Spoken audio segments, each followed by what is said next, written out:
Esta é a nossa lição bíblica da Escola Dominical, aula 3, classe dos adultos. Tema: o perigo do ensino progressista. Texto áureo. Sabe, porém, isto, que nos últimos dias sobrevirão tempos trabalhosos. Segunda carta a Timóteo, capítulo 3, versículo 1. Verdade prática.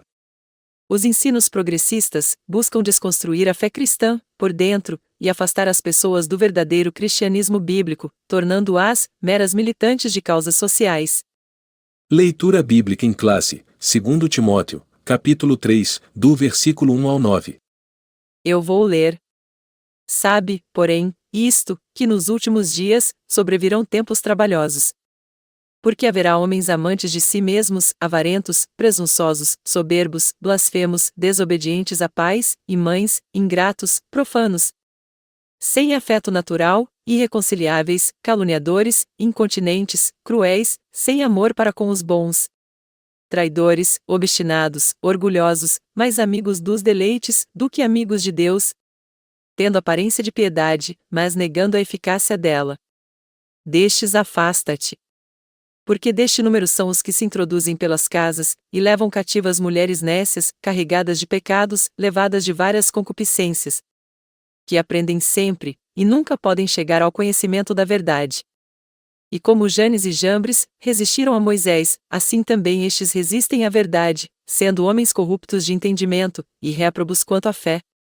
Não irão, porém, avante, porque a todos será manifesto o seu desvario, como também o foi o daqueles. Introdução.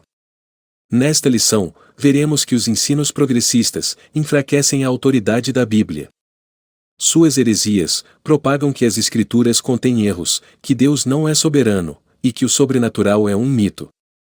São indiferentes à doutrina bíblica do pecado, relativizam os valores morais, e defendem a necessidade de ressignificar a fé cristã.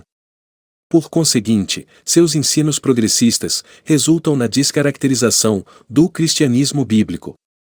Nesta oportunidade, verificaremos alguns de seus heréticos conceitos e os meios espirituais pelos quais a Igreja deve resistir aos seus efeitos maléficos. Ponto 1. A descaracterização do cristianismo. Subponto 1. A deterioração moral. A expressão bíblica últimos dias faz alusão ao período anterior à volta de Cristo, sendo retratado como um tempo extremamente difícil. O apóstolo Paulo alerta que o comportamento humano estará associado à impiedade, caracterizada pela profunda degradação moral. Por isso, a lista paulina é uma descrição da escalada dos pecados na sociedade. E o enfraquecimento da doutrina bíblica, e o relativismo, que não aceita norma moral absoluta, instigam a má conduta da humanidade. O atual e alarmante crescimento do pecado é uma indicação de que já vivemos esses últimos dias. Não obstante, apesar das investidas heréticas, a Bíblia nos adverte a viver em santidade em qualquer época da jornada cristã. Está escrito na primeira carta de Pedro, capítulo 1, versículo 15. Mas, como é santo aquele que vos chamou, sede vós também santos, em toda a vossa maneira de viver. Subponto 2. A erosão da ortodoxia. O ensino progressista representa um ataque teológico à ortodoxia bíblica. Suas teses reduzem o texto bíblico a um mero registro de experiências religiosas. Desse modo, o fundamento da fé cristã é questionado, isto é, a autoridade bíblica é rejeitada, e suas verdades negligenciadas, o conteúdo doutrinário cede espaço para a cultura, o entretenimento, e ao resultado a qualquer custo. Os cristãos tornam-se mais amigos dos deleites do que amigos de Deus, a vida em igreja fica desprovida do poder do Espírito, sendo incapaz de ser instrumento de transformação do caráter das pessoas. Portanto, não podemos negociar a verdade de que a Bíblia é a única revelação escrita de Deus, dada pelo Espírito Santo, capaz de constranger a consciência dos pecadores. Está escrito na segunda carta a Timóteo, capítulo 3, versículos 16 e 17. Toda a Escritura é inspirada por Deus, e útil para o ensino, para a repreensão, para a correção, para a educação na justiça, a fim de que o servo de Deus seja perfeito, e perfeitamente habilitado, para toda a boa obra. Subponto 3. A corrupção da fé. Com o caráter humano maculado, e a corrosão da ortodoxia, promovidos pelo progressismo no ensino, o cristianismo, e a fé bíblica, são descaracterizados. Não por acaso, o apóstolo Paulo acrescenta às práticas dos falsos cristãos a repulsiva conduta da luxúria, e de várias concupiscências. Os hereges cativam as pessoas por meio da sedução e do engano. Escravos que são das paixões, eles acreditam que os prazeres do corpo não podem contaminar a alma. Por isso, os pecados morais, a libertinagem e o abuso do corpo são tolerados, tais como a prostituição, a ideologia de gênero, as drogas, o aborto, o relativismo moral. A rebeldia e a ausência de genuína conversão os impedem de alcançar o conhecimento da verdade. Por fim, o engano desses mestres e seus seguidores será objeto do juízo divino. Ponto 2. As teorias progressistas. Sub-ponto 1. A desconstrução da Bíblia. O ensino progressista é o desdobramento do liberalismo teológico. Sua principal característica é o repúdio à inspiração e inerrância da Bíblia. A ênfase do progressismo repousa no antropocentrismo, ou seja, homem como centro. Esse ensino produz pessoas egocêntricas e retira a convicção do pecado. O parâmetro progressista é de reinterpretação das Escrituras para satisfazer a concupiscência humana. Então, propaga-se um evangelho em que a salvação do homem ocorre por meio de uma reforma social com a relativização do pecado, da moral e da fé bíblica.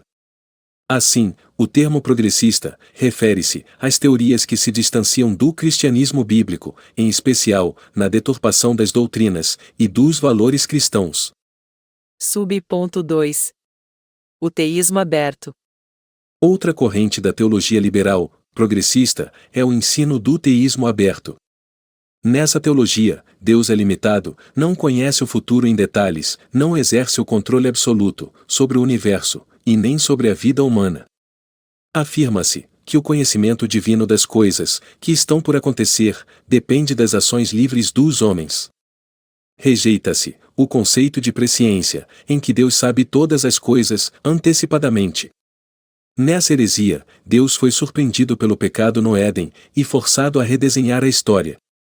Essa ênfase extremada nas decisões do homem sacrifica a soberania de Deus, e a autolimitação divina anula o que a Bíblia ensina sobre a queda e a corrupção do gênero humano, afetando assim a doutrina da providência divina e da presença do mal moral no mundo.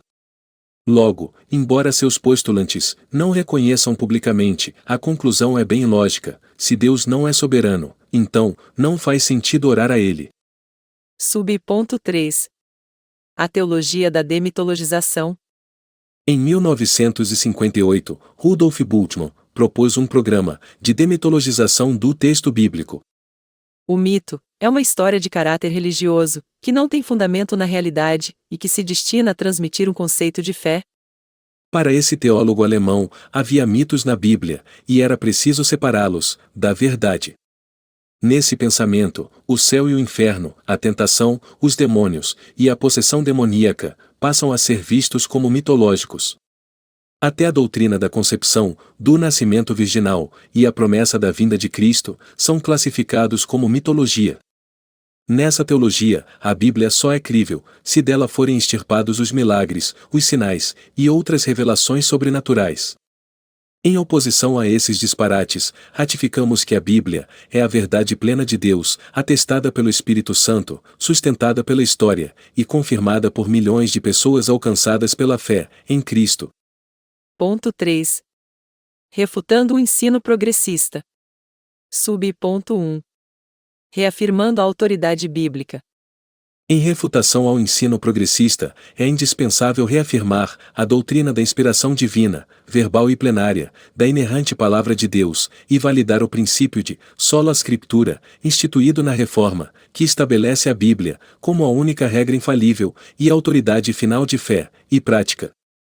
Nessa direção, Lutero advertia sobre a necessidade de distinguir entre o que foi entregue por Deus, nos textos sagrados, e o que foi inventado pelos homens, no contexto da pesada tradição romana, na Idade Média.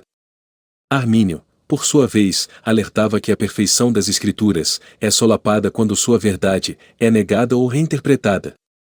Desse modo, a autoridade bíblica é ratificada, quando se oferece resistência à presunção das ideologias humanas em acrescentar ou retirar alguma coisa das Escrituras. Está escrito em Apocalipse, capítulo 22, versículos 18 e 19. Eu, a todo aquele que ouve as palavras da profecia deste livro, testifico.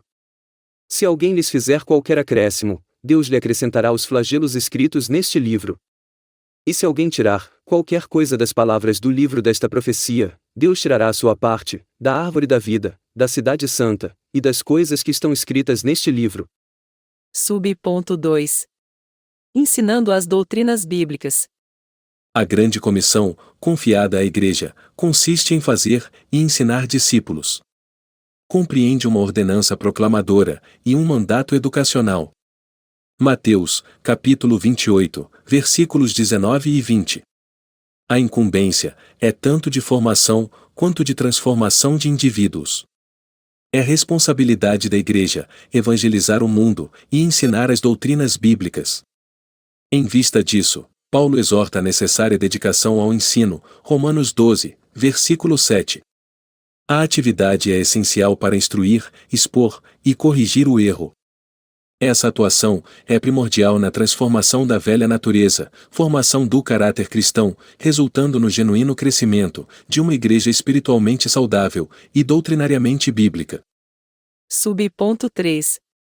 Enfatizando a santificação. O fortalecimento da autoridade bíblica e o aprendizado das doutrinas cristãs precisam estar atrelados a uma vida de santidade. Primeira Carta de Pedro, capítulo 1, versículo 16. O verbo santificar vem do grego hagiazon, que significa separar, purificar, consagrar. O adjetivo santo é tradução do vocábulo hagios. Desse modo, a santificação é a operação do Espírito Santo em manter o crente separado do pecado e consagrado a Deus. É a continuação da obra iniciada na regeneração, quando o salvo recebe novidade de vida e se estende até o dia da glorificação do crente. A ênfase está na obediência à palavra de Deus, no abandono das concupiscências e numa vida de retidão moral, em toda a maneira de viver, conforme Primeira Carta de Pedro, capítulo 1, versículo 15. Conclusão. As Escrituras advertem que a conduta humana dos últimos dias é de repulsiva descaracterização da fé. A heresia progressista critica as Escrituras, promove o enfraquecimento da ortodoxia, instiga a frouxidão moral e afasta as pessoas do verdadeiro cristianismo. Contudo, a postura da Igreja não deve ser de inércia, mas de resistência à iniquidade. A defesa da fé ocorre quando os valores imutáveis e atemporais da Bíblia são exercitados pelo poder de Deus na vida diária do crente salvo.